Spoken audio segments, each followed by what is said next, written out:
Transmission received. O5 Council ID detected. Playing log now. For all the damn vampires. A hotel and a meal, Sebastian Lacroix, 5 stars, extraordinary. Ambrose, Transylvania is an unusual location for the brand, as it is not exclusively a dining establishment, but also a 5-star hotel. The complex sits just outside of Cluj-Napoca, in the peaceful foothills of the Carpathian Mountains. The region is historically popular with all manner of herbivores, ranging from the common vampire to the more strange and monstrous pale ones. Ambrose, Transylvania caters specifically to such entities, although it is close enough to the city to make hunting easy. It also offers a variety of in-house dining that excels over traditional feeding. The hotel is divided into 2 portions, one above ground and the other underground. The above ground hotel does not carry the Ambrose name and is marketed simply as an ordinary inn. Ambrose, Transylvania, on the other hand, is the true resort, located underground and only serving blood. I recently was invited to meet with Chaz Ambrose at Ambrose, Transylvania, both to review the hotel and restaurant, but also to interview him. Despite our frequent reviews of his establishments, Chaz has never given Waldon Studio an interview before. I was honored to have the privilege, although I am the only vampire that works for the studios and was therefore the only appropriate choice. It would be nice to eat at a venue that specifically caters to me and not just one for general cannibals. Monsieur Ambrose was waiting for me when my coffin arrived into the dark chambers of the hotel. The entry foyer is deep underground, far enough in that sunlight doesn't penetrate. It is lit by a few dim torches, creating a level of light perfect for our kind and our adapted vision. Ambrose helped open my coffin and pulled me out. He had a glass of blood ready to rouse me, and we each took a sip as soon as I woke up. He welcomed me to the hotel as his guest, invoking all the ancient and profane rules of hospitality that govern our kind. We performed the rituals of hospitality as I give him a gift and am outlining the terms of my stay. He told me we were meet for dinner and the interview just before dawn on the second night of my stay.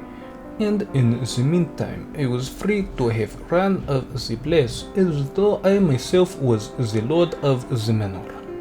The hotel. I have stayed at many hotels in my long life, many of which have catered exclusively to immortals like myself. I must say that out of all of them, Ambrose, Transylvania is one of the finest establishments I have been to. It satisfies everything that I was looking for in such an establishment, and I hope to have the chance to stay there many more times over the coming centuries. Every part of the place is specifically designed to be a great experience for all emeralds to relax. The rooms themselves are comfortable and spacious. The style is antiquated, but this only makes it all the more familiar to a vampire. The modern and postmodern schools are too recent and strange for many of us, and it is always necessary to stay somewhere that doesn't make you feel like a begone relic. Two of the major problems that immover hotels always come across are the view out of your room and the fact that you share your hotel with other vampires. Ambrose, Transylvania has managed to solve both of these. The view. No vampire can look outside during the day. No vampire can last for a moment in the sun. Although there are rare herbivores that can survive daylight, they are rare and almost never similar to humans. This means that we cannot see many of the best sights of the city may have to offer, and that many of the typical features are things we cannot look at. A cautious vampire, a good vampire, doesn't even like to be in a room that could get sunlight. even if they've cautiously boarded up the place. The only good places for us to have a hotel, one that caters specifically to our needs, is to put it underground. This is the only good solution to the problem of sunlight, but it does not come without complications of its own. Nonetheless, we want to look at something when we go to sleep, but the underground is rarely captivating. Ambrose, Transylvania solves this problem by constructing all of the rooms on the shore of a vast and beautiful underground lake. The site is nothing more than captivating and lit in soulless electronic spotlights. It is not the kind of light that burns. Ambrose has solved one of the oldest desires for our kind, and done so in an excellent manner. There is no room in the hotel that does not have such captivating views. The other bloodsuckers. There is nothing a vampire hates more than another vampire. We are infamous for our squabbles, fights over feeding territory, the right to induct human into our bloodlines, the grandiose games that elders play over human civilizations. Our humors are imbalanced and blood dominance, with only a little yellow bile to balance it. We are excitable and quick to anger. So, when you put any large number of us into one small, confined space, the obvious occurs. It is up to the owner of each hotel to figure out how to fix this issue. I have seen many attempts over the years not letting vampires interact with each other. Hell troll. Blood bonding all hotel residents, tyrannical, or with copious guards.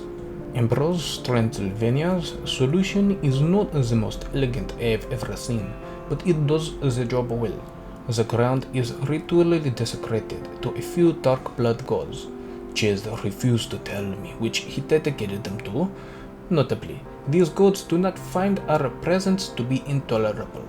In fact, it is the opposite. Harming one of our kind is the great sin. Violate it and they shall smite thee down, revoking whatever sanguine bonds animate you. The solution is blunt, but it does not feel oppressive. As long as you do not harm another bloodsucker, the magic actually empowers and invigorates while you are in the premises. You can interact with other vampires to your heart's delights without worrying about the potential danger of getting your own throat ripped out. The dining. After a attempt to explore the hotel room, it was time for dinner, and met with Jazz at dawn on the second night of my stay. It was getting late into the experience for me, as I normally rest during the day. I am not one to risk movement during the daylight hours. Jazz arrived at my door and waited for me to finish preparing, never crossing over the threshold. We then walked to the restaurant for an interview and a review. I shall divide my dining experiences into 3 sections. The food. Very few vampires can eat traditional food. Even if we are able to stomach it, we do not get much sustenance from it. More likely than not, however, we simply end up vomiting it all back out. But Ambrose, Transylvania is a restaurant, and despite the inability of our bodies to consume food, we still find ourselves wanting to engage in the practices of the living. The venue wants to feed us, and we want to eat. But how to make food that we are actually capable of consuming? The solution Chaz came up with: just use a lot of blood in the cooking process. If the food is bloody enough, then we'll be able to eat it and keep it down. Not only that, it'll be enough for us to get some form of sustenance out of it. We'll get the taste of whatever food we're eating and the nutrition from all the blood that was involved in it. Of course, there is only so many recipes that can be converted to use a great amount of blood, so the menu is limited. Rather than a proper selection, it cycles through a small list of daily specials. This is not a major issue since we cannot eat in many locations, and anything is appreciated. The menu on the night I was there was 2 items, bloody brioche and blood sausage. The brioche was the first to arrive. It used a simple trick, the fact that blood can be used as a substitute for eggs. 43 grams of blood for a single egg. The bread itself was discolored red but looked delicious. A single loaf was delivered to our table, which Jess broke in half, giving one piece to me and keeping the other himself. The brioche was rich and sweet. Although brioche does not make the most sense for an appetizer, there are not many breads that use eggs and could be converted into a bloody version. Thus, brioche was one of the only options, and I was certainly glad to have it. I haven't eaten bread in a long time. The blood sausage was simple but delicious. The amount of fat and blood was somewhat poorly balanced according to normal metrics, but that only served to make it all the more suited to my kind. The sausage had been applewood smoked, giving it a sweet and smoky flavor that I fondly remember from my living youth. I remember hearing that Ambrose Transylvania would make you feel alive. I had some doubts as to whether this would be true or not, and assumed that the food would have some properties that either turned me alive briefly, or changed my perceptions to think I was alive, or forced some grandiose vision upon me. None of that happened. The food is simply well cooked, delicious, and reminds you of better days. The Blood List. Ambrose, Transylvania has an ample and well-stocked blood list. There were over 200 varieties of blood listed, each in a variety of categories and traits. It was almost far too much blood to sort through. All of the standard options are present. Each APO type and RH positive and RH negative is carried, most with multiple donor options. All of the major options have a virgin option, although it is slightly more expensive. Tuatha de Danann. Taken from the residents of the wondrous Isle of High Brazil, the blood of the Tuatha de Danann, sometimes known as the City, is intoxicating to all. It has a light hallucinogenic effect, giving those who drink it a brief glimpse through the eyes of the Fae. Looking through the list, I saw that it had a few options from the Tuatha de Danann. I have never had the chance to sup on Fae blood before, and this stood out to me as the most interesting option I could order. I doubted that I would ever have the chance to dine on it again, as the fair folk are not keen on allowing a leech to take their blood. It was one of the more pricey options on the menu, but Chaz simply laughed and told me to order what I wanted. So I took the Fae blood. Since there was a virgin option and price was no object, I took the virgin option. I do not exclusively dine on such blood, but I do find it generally improves taste. Chaz similarly took advantage of the long blood list and ordered female Skakithi blood for himself. For those unaware, the Skakithi are a race of large sapient spiders who live alongside us. I have not had the chance to dine on their blood before either. The glasses were quick to arrive, each served in a fancy and impressive goblet. One of the selling points of the establishment is that they are able to keep the blood fresh and prevent the life from leaving it. For proprietary reasons, I am unable to comment on the methods that I used to do this, but I can confirm this is the case. The blood remains fresh and provides ample nutrition despite the past date of harvest. Chaz suggested that we should take a sip of the other's glass as part of the ancient guess rates that we were following. I accepted, and we tested each other's blood before our own. I found this Skakithi blood to be intolerably bitter, with strong smoke and almond notes. It was personally too strong for me, but I could see the appeal. It is certainly an acquired taste, one that I would not recommend for the newest fledglings of our kind. Of course, it is to be expected that Mr. Ambrose has a more refined palate. The Tuathan blood, on the other hand, was sweet, far sweeter than any other blood that I have ever consumed. Fortunately, it was not sweet enough to be sickening, sitting at a well-defined balance of clearly present without being overwhelming. There were strong notes of grapes and strawberries, along with more esoteric notes. It was overwhelmingly alive, despite the fact I was dining on old and extracted blood. Further, it was particularly potent. What I had filled me up far more than an average human's blood would have. All in all, by itself a great blood. However, there was also the second sight that the blood conferred on me when I drank it. Almost immediately after my first taste, I began to see colors alight in the air, dancing and shifting around me. These were not mere hallucinations. Rather, my eyes had been opened to the patterns of mana that drifted around me. I caught a glimpse of Jazz's aura under my sight, warm and open to me. As with many vampires, drugs and alcohol no longer have any effect on my unliving constitution. It is one of the great pleasures of being alive that I dearly miss. The silky blood does not have quite the same effect, but it is closer than anything I have ever tasted before. It, if only for a brief moment, made me feel alive again, and that is a feeling I so rarely glimpse. The live dining. But these are not the primary draws of Ambrose, Transylvania. What everybody really wants when they visit is the live dining. To sink your teeth into a neck and draw blood for a high enough price. Ambrose, Transylvania will let you into the top half of the hotel to prey upon the human guests that are unfortunate to stay in the hotel.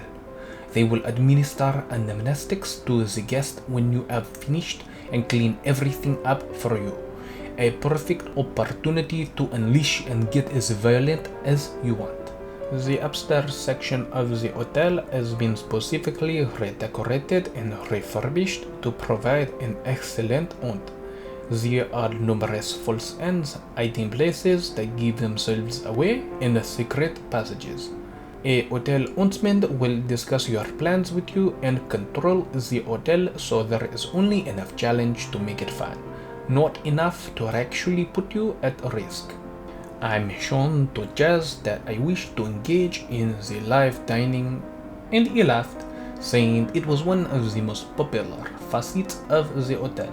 Given the time, only about 15 minutes before dawn, he told me he would stay downstairs while I went up, as there was not much time to hunt. When I asked if he was still hungry, he explained that as the founder and owner of Jazz Ambrose, all of the employees of the brand were his servants, and it was his right to feed upon them. He snapped his fingers and called a waiter over, explaining that he would simply feast on the waiter while I went up. Therefore, I took the elevator up alone. The huntsman called me and explained my options. There was a single patron still awake at the time, reading in one of the libraries. No other guests were active in the hotel. He could wake up another, but I didn't think it was necessary. The guest who was awake would make an ideal target. The elevator doors opened into a wide foyer with large windows. I could see the sky beginning to grow light. I have to be quick about this. I shifted into the form of a large wolf and entered the library, toyed with him for a moment, sitting just in the corner of his vision, waiting for him to turn around and notice I was there. It wasn't particularly long, about 30 seconds, but it was enough to be enjoyable. He yelped and screamed, starting the chase. His first attempt was to run back to his room, not far away. However, the huntsman had remotely disabled his room's car key, and gave him nothing but rejections. I took my time coming for him, allowing the poor fool plenty of time to test the key over and over before I walked too close for comfort, and he bolted. I let him get around the corner and then slipped into one of the fake doors next to his own. This door did not lead into a real hotel room, but rather a passageway allowing for easy navigation around the hotel. An electronic map in the passage gave me the guest's location, and I was able to appear in the foyer before he did, snarling in the full size of a wolf. Then, since I could get away with just about anything at the hotel, I turned back into my human form. He started back, stumbling over himself and stammering in fear. At this moment, I lunged in for the bite. His blood was ripe and filled with adrenaline, making it rich and savory. There is nothing that compares to live dining. Once I had my fill, I slipped back into the elevator. It was only a few minutes before the dawn at this point, and I narrowly avoided the daylight. The scene in the foyer was messy, as I did not bother to be neat in my feeding. Normally, I would have to clean up after myself, but the hotel covers all such matters. I returned to Jez and found that he too had made a mess of himself feeding. He was still stucking on the waiter's neck when I returned, sitting in a pool of blood. He sheepishly took a napkin and cleaned his face upon my arrival, but I merely laughed and explained that I had done much of the same upstairs. The man himself. With the food out of the way, it is time to discuss my interview and dinner with Jazz Ambrose. Jazz was nothing but a consummate gentleman.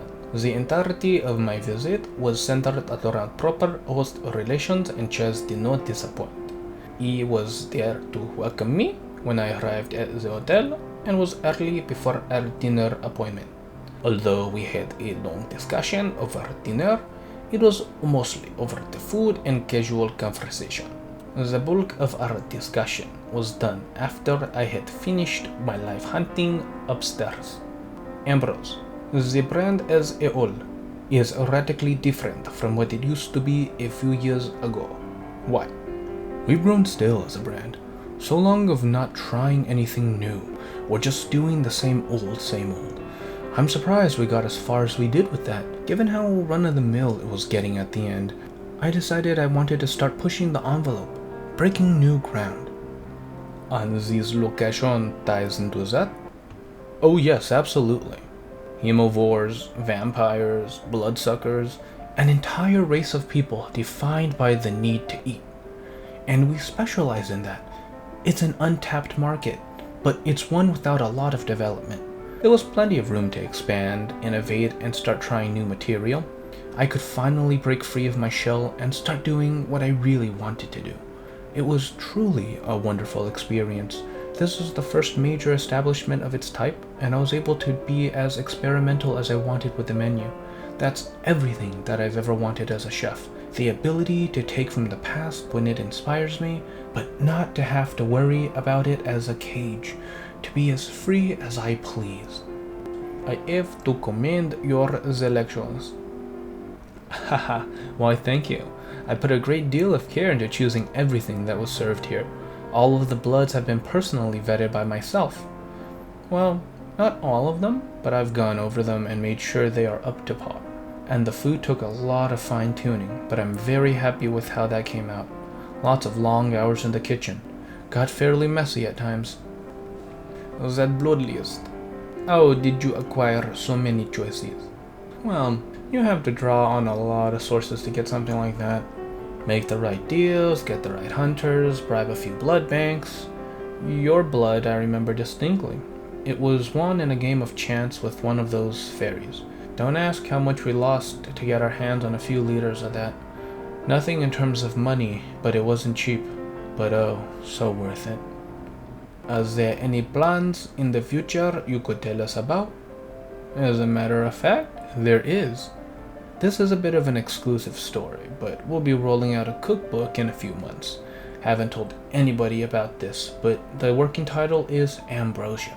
It has all your favorite recipes from Ambrose restaurants, along with tips on where to acquire some of the rarer ingredients. In fact, here's an advanced copy.